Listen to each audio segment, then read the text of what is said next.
if I sang out of tune, would you stand up and walk out on me? Lend me your ears and I'll sing you a song. I'll try not to sing out of key.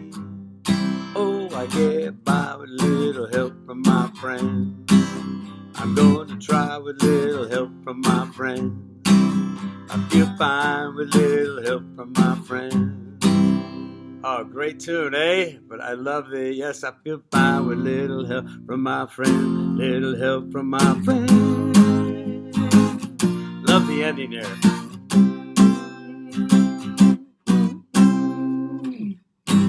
Yeah, great tune by the Fab Four. So my question to you today is, well, just to name a few people. Dion DiMucci, you know, here's my story, sad but true.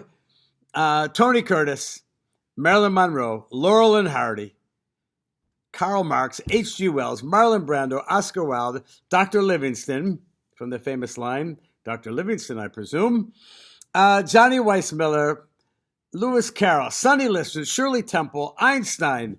I mean, come on, what a conglomeration of people and icons. What's anybody got this figured out? This is just some of the people that came together in this amazing project known as Sgt. Pepper's Lonely Hearts Club Band. Yeah, one of the greatest albums of all times, and it's probably the greatest album cover of all times. Sgt. Pepper's. Amazing tunes on there. You get a chance, just go to YouTube or Google search it, and you'll find all sorts of cool information about it. Well, all of those individuals who I mentioned are featured on the album cover of Sgt. Pepper's Lonely Hearts Club Band. And by the way, the first today is the anniversary date back in 1967 when the cover picture of Sgt. Pepper's was photographed by Michael Cooper. So kudos, Michael. Way to go. It was something that the Beatles really worked hard at. And they wrote to people, including, I think, Mae West didn't initially want to be on it. And they said, no, we're all fans of yours.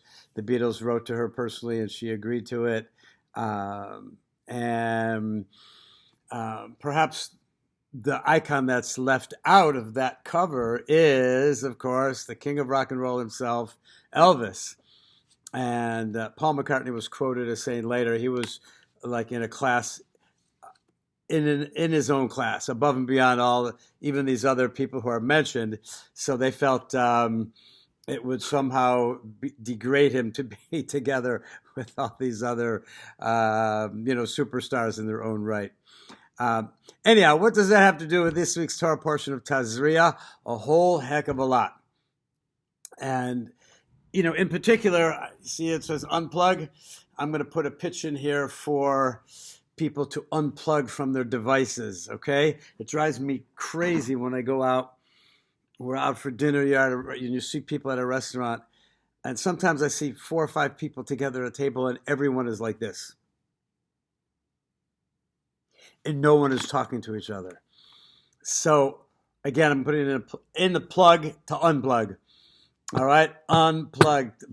Get rid of your cell phones when you're with friends, when you're with family, when you're having dinner together, if you're driving together. Talk to each other. Relate to each other. Enjoy each other's company. Okay? Instead of everybody being like, ugh, and losing your mind like that. Well, anyhow, what does it have to do with Parshas Tazria and also the following Parsha of Metzora? This year, it's very often that these two Torah portions are read together. They're both kind of short. And this year, due to the fact that it's a leap year, that there's 2 months of Adar, double Simcha month, double happiness. So that automatically meant that the Torah portions that are usually read together are read apart. So this year, Tazria is read this coming Sabbath, and the following, a week from this Saturday, from the Shabbat, will be the Torah portion of Metzora. And, Yeah, if I got that correct, I'm pretty sure that is indeed correct. It won't be Passover yet, but Passover is coming up. Anyhow, the reason why I started off with a little help from my friends is that you find a fascinating thing in this week's Torah portion. And it occurred to me as I was going through the second aliyah of this week's Torah portion. And the second aliyah alone mentions the word Kohain close to 20 times. That to bring the person to the Kohain, to be to show the Kohain makes. And what's this talking about is that if a person, this Torah portion is a very complicated one.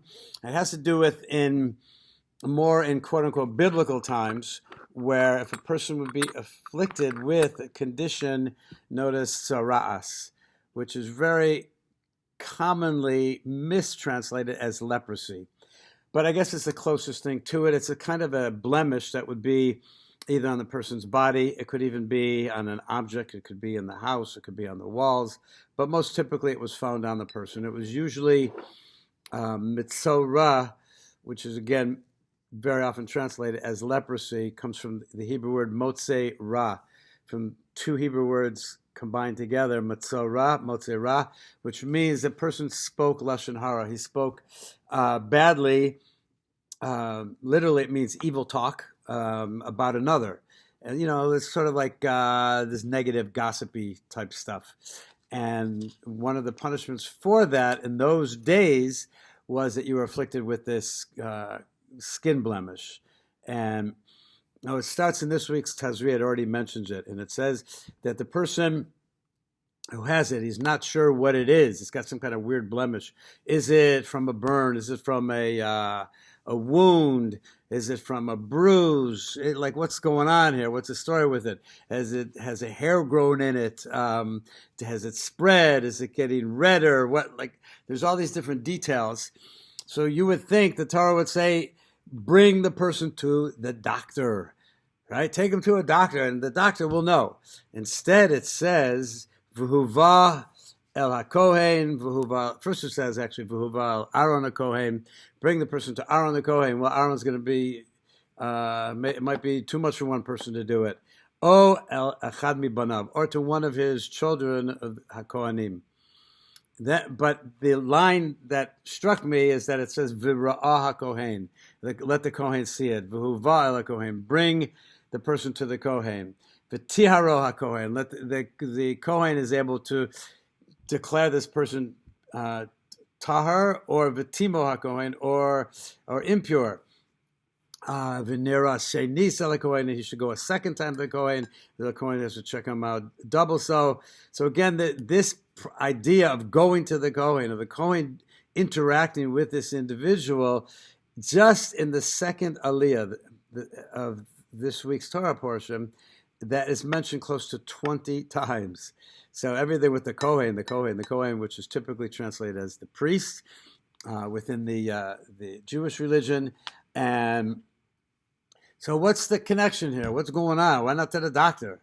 So it says that the Kohanim had to be very well versed in these laws, amongst others, and to know what the different colorations were, and to know all these wild details about what this blemish is and how it's supposed to look. And so they became experts in it, much more so than a quote-unquote typical doctor. But the idea of going to a Kohen is that the Kohen has a special connection to the idea to the whole process of love, of concern, of feeling connected one to the other. Maybe I should have played All You Need Is Love by the Beatles. That would have been appropriate. So you go to the Kohen because it's like Hashem is telling this individual and telling us that the only person who I want to declare someone as impure, as tameh, has to be someone who will look at another with love. In other words, you're going to give the guy the benefit of the doubt. And you're going to be a little more lenient, a little more flexible. Try to find a way not to make this person's life more difficult, to help improve this individual. And it has to be done with love. And that's what the Kohain is all about.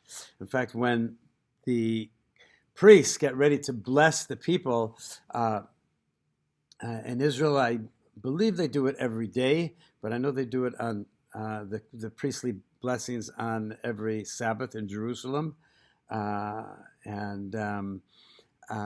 We do it in the diaspora. We do it on all the festivals. So it's done on, like on Passover and on Sukkot and Shavuos, et cetera, et cetera. So you have what's known as the priestly blessing. And it's very dramatic. Everybody's under a tallis. The priests are up there. They have a tallis. And, they go they put their hands like this. Dr. Spock, who was a Kohain on Star Trek, he made this whole sign famous: live long and prosper. This is the sign of, this is the way the Kohanim would bless the people. They put their hands like this. And it's something like that. Anyhow, I'm not a Kohain, but I've seen it done, thank God, many a time. But it's this idea of, we have to take this lesson to heart, that sometimes we judge each other harshly. And we're all too quick to, convict somebody, to say, he's no good. He's tummy, no good. You have to be like the Kohain. The Kohain does it with love, with concern, with care. And in this way, the process is not just a more fair process, but it's something that, rather than just punish a person, it's something to help uplift the person and to inspire the person to change for the better. So, yeah. So let's do it. Well, what would you do if I sang out of tune? Would you stand up and walk out on me? Lend me your ears and I'll sing you a song. I'll try not to sing out of key. Oh, I get by with little help from my friends. I'm gonna try with little help from my friends. I get high with little help from my friends. Little help from my friends.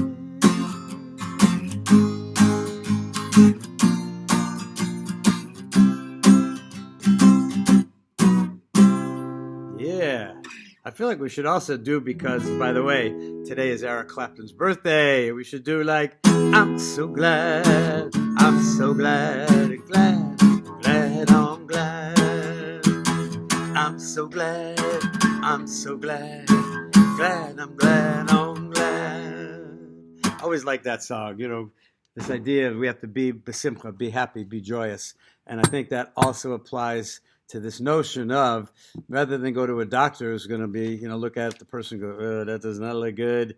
Yeah, sorry, dude. You got to lock yourself up for 2 weeks. We'll come back in 2 weeks. And if you're better, beautiful. If not, well, adios.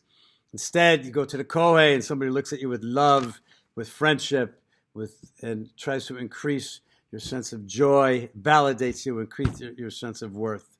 Anyhow, everybody, peace out, peace, love, soul.